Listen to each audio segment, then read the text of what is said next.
Bismillahirrahmanirrahiim. Maanta waxaan rabaa inaan ka hadlo khudbadii uu akhriyay Muuse Biixi.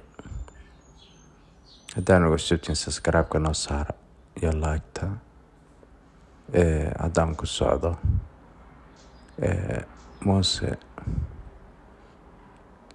dadkii dhintay waa u duceeyey muslimiinta iyo dadkii reer Somaliland. Laakiinse dadka reer Somaliland ciidamada gaar uma Xuseen uu soo diray dadka baabiye uu yiri ayagina ku baaba'ay. Reer Somaliland dadka ilmahooda uu dabka ku shubayo xataa ma u dhahayo samir iyo ma Allah idinka siiyo ciidamadii dhintay ma u dhahayo. Maxaa yeelay meel loo xanuuna mayso. hadalkiisa wuxuu ku soo dhameystiray hadalkiisa dhageysta. بسم الله الرحمن الرحيم الحمد لله رب العالمين إلهي waa mahad leh nabad qab iyo qabow iyo wanaag inoogu soo gabagabeeyey bishii Ramadaan ee barakaysnay. halkan waxaanu hambalyo uga diraynaa dhammaan ummadda islaamka ah meel joogtaba, gaar ahaan shacbiga Somaliland gudo iyo dibadba iyo meel joogaba, dowladda xubnaha ka tirsan oo dhan, ciidamada qalabka sida, shaqaale weynaha qaranka dhammaan iyaga iyo caruurtooda iyo xaasaskoodaba hambalyana u diraynaa.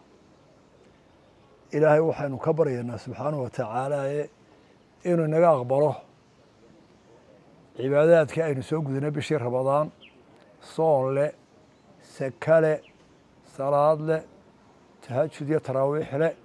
ilaahay dhammaanteenba haynaga aqbalo, ajirkoodana hayna siiyo. ilaahay waxaynu ka baryaynaa inuu u naxariisto wixii islaam ahee dhintay iyo wixii reer Somaliland ahaa iyo ummadda muslimka wixii dhintay inuu ilaahay naxariis janno ka waraabiyana waa ugu ducaynaynaa. wixii buka inuu alla caafiyo waa ugu ducaynaynaa. ilaahay waxaynu ka baryaynaa wixii dhiban inuu dhibta ka qaado. ilaahay waxaynu ka baryaynaa dalka iyo dadka iyo duunyadaba inuu noo barakeeyo. ilaahay waxaynu ka baryaynaa inuu bisheeda inoo gaarsiiyo barwaaqo iyo bashbash tanka weyn. waxaan xusuusinayaa dhammaan shacbiga Somaliland meel ay joogaanba inay ku ciidaan nabadgelyo. maalmaha ciida howlo badan baa la galaa oo farxada. dhalinyaradu way taraartaa, gaadiidka shiraro badan baa ka dhaca. waxaan u soo jeedinayaa qaranka dhammaan, gaar ahaan dhalinyarada aad iyo farxadda ku ciidaysa inaanay farxaddu la fogaano ay ilaaliyaan amnigooda marka hore, inay ku dhaqmaan si islaamku ogol yahay oo aanay ciidda dembi badan iyo howlo badan oo aan sharciga islaamka u lahayn aanay ku kicin.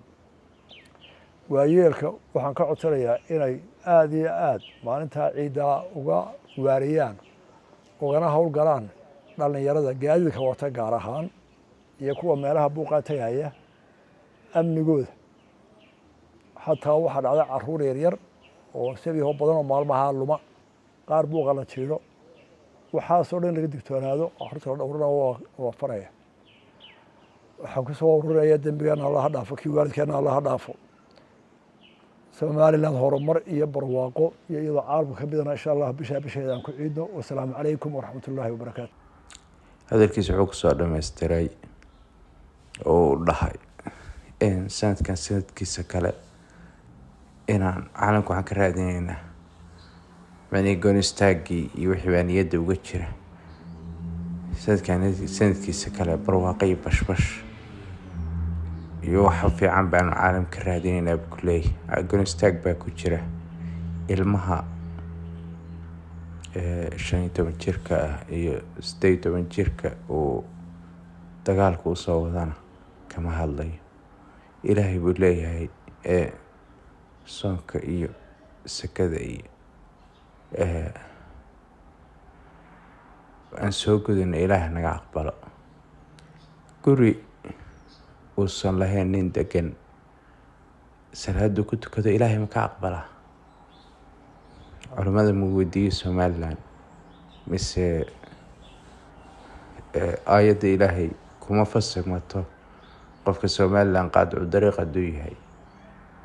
Marka guriga uu degan yahay waa guriga Morgan. Ani waxaan aaminsanahay salaada tukaday inay tahay midaan la aqbalayn. Maxaa yeelay guri uu kireystay maaha, guri uu leeyahay ma aha, waa guri xaaraan uu ku degan yahay. Marka Muuse waxaan leeyahay caruurta aad dab ku soo shubaysid adu maadan dhalin, meelna ku xanuun mayso. Wiilashaada buurbuuran ee aad xeerta ka soo jaraysidna meesha ma keentid, waa dad ilmahood waxaad dab ku shubaysid.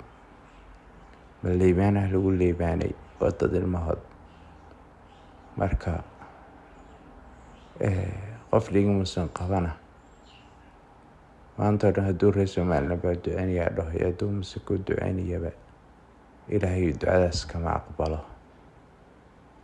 Dhiigga muslimiin inaa wax dishid keliya maaha, waa inaa amartid dad in lagu duuro lala dagaalo. Qofka xabad ku dhacda adigo aad digtid oo qofka aad digtid oo xabad rido qofkaas xabadda uu dhintana dee dhigyacab baa tahay, dhiigga waxbaad ka qabtaa. Kan la dilayna in la dilo adaa ka dambeeyey oo dabka gashay. Marka Muuse intaa iska daysa caalamkaanu ka raadinaynaa aqoonsi iyo waxaas intaa iska daysid doorashada qabo, cirana uga deg, ukbaad aragsan iska soo daa. Dadka markaad Soomaali ka jaraysid adiguna aad rabtid inaad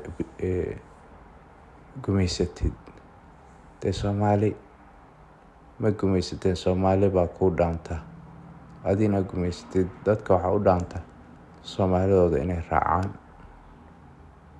iyagana gumaysanaynin. Marka intaasan khudbadaada ka leeyahay wakaa gurigaadan lahayn ooda kiraysan oo iska degan tahay salaada ku tukatay laga aqbali maayo. Ilaahay barya aad ku baridana laga aqbali maayo. Haddaa culimada diinta aad weydiisidna waa kuu sheegayaan. Maxaa yeelay diintu lama oran reer basi ha u fasirtaan, hal nooc bay u fasirmataa. Barnaamijka halkaasaan uga baxayaa. daawashadiina waa ku mahadsantihiin. Waxaan idin leeyahay wassalaamu calaykum waraxmatullaahi wabarakaatuhu. Nabadey.